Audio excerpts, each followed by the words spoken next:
G'day everyone, welcome to another CSBP Fertilisers Market Update. I'm Grey Johnston and joined as ever by our Sales Strategy and Reliability Manager, Ben Sudlow. Hello Ben. G'day Grey, how are you going today? Very well, thank you. And if we turn our attention to nitrogen straight away, since we last caught up a few weeks ago, been continuing ups and downs in the global nitrogen market, but sort of more ups and downs. So more ups than downs since we last spoke, Grey.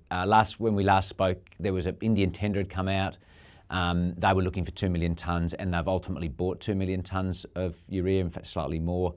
Most significant outturn of that was that China, for the first time in some time, have supplied volume into the Indian tender, 200,000 or 300,000 tonnes.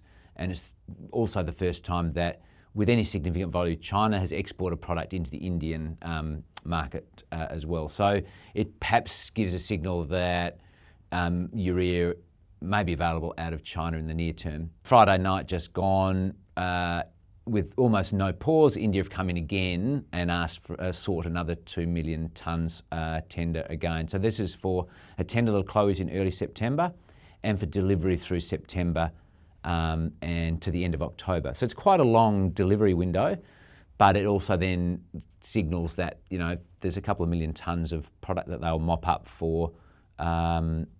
of supply over that period, which probably sees the market be comfortably supported in there. And I think there'll be a lot of interest to see how much China might come in to supply into that tender for September, October arrival.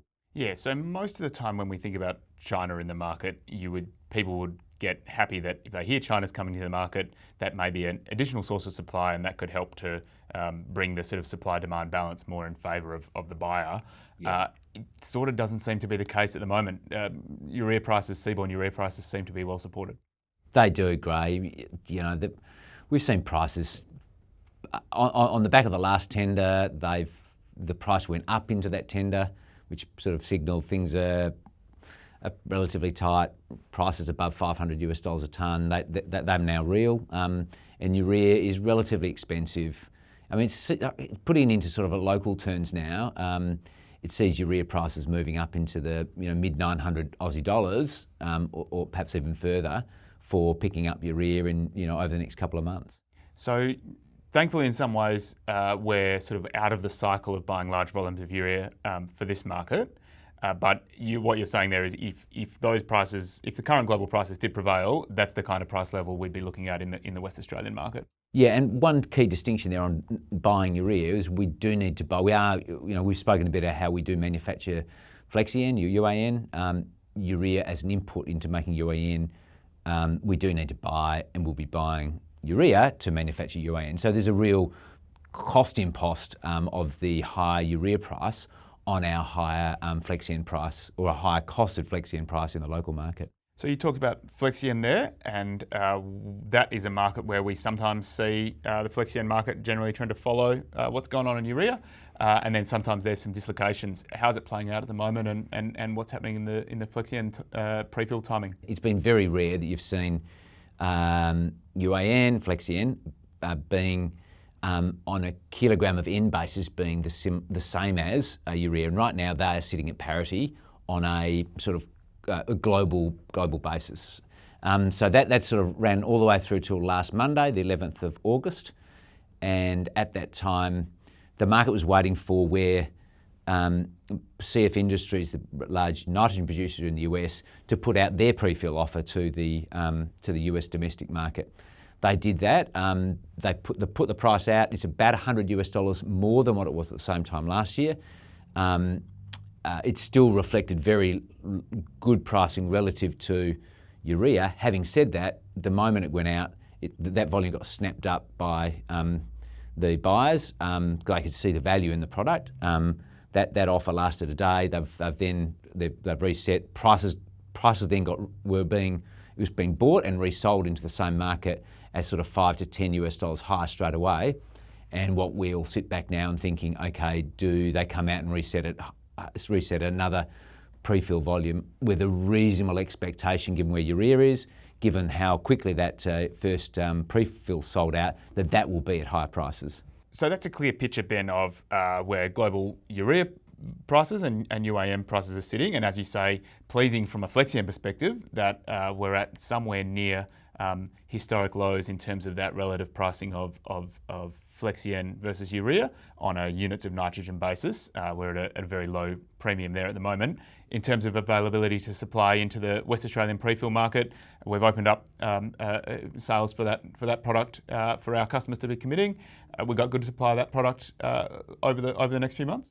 Yeah, we have grown. As I said before, we're buying urea, which we've got to, we're buying urea to put into that manufacturing run. We'll be running our plants, so we know we're going to have to continue to keep production running. So we've got to put an offer out to make sure that that's compelling for our customers to come and start thinking about pre-filling their tanks for next year. So I think that's really the directive of our salespeople in Grey, which is your area, is to make sure that market is out in the market for them to understand over the next month or two. Absolutely, yeah. So we've got that pre-fill offer available to farmers to commit for their collections from the 1st of September. You're looking at the moment, as always, we talk about these global markets all the time. Prices can go up, prices can go down, but at the moment, if a farmer's looking to commit for their pre-fill volumes at the moment, they'd be looking for a price of around $685 a tonne ex-GST in Kwinana, with a 705 in Gelton and a 710 for an Esperance dispatch. So that's the type of pricing available at the moment. If you get in touch with your local account manager or put in the form on our website, someone will get in touch with you to sort out your pre-fill requirements. So we've talked nitrogen pretty much comprehensively there today, Ben. Urea, one Indian tender's roll into another Indian tender, and some dislocation in the Flexi-N market, but strong demand for pre-fill in the US. Anything else we should be covering today? Oh, look, briefly, Grey, perhaps on phosphates. Phosphate prices have sort of edged up since we last spoke. There doesn't seem any relief in the near term on where they're going. Prices just keeping to buy, but we've spoken about that. They're up around about $175 compared with this time last year, and that's a reality as we look at the buying program over the next 3, 4, 5 months going into next year. Okay. On that bombshell, we'll wrap it up there. Thank you for joining us, Ben. Thanks, Grey. And thank you all out there in Fertiliser World. We'll see you again soon. Bye-bye. This podcast is provided as general information only. The content of this podcast is not a recommendation and has been prepared without taking your objectives or circumstances into account. Before acting on the content of this, you should consider its appropriateness to your circumstances and seek independent advice.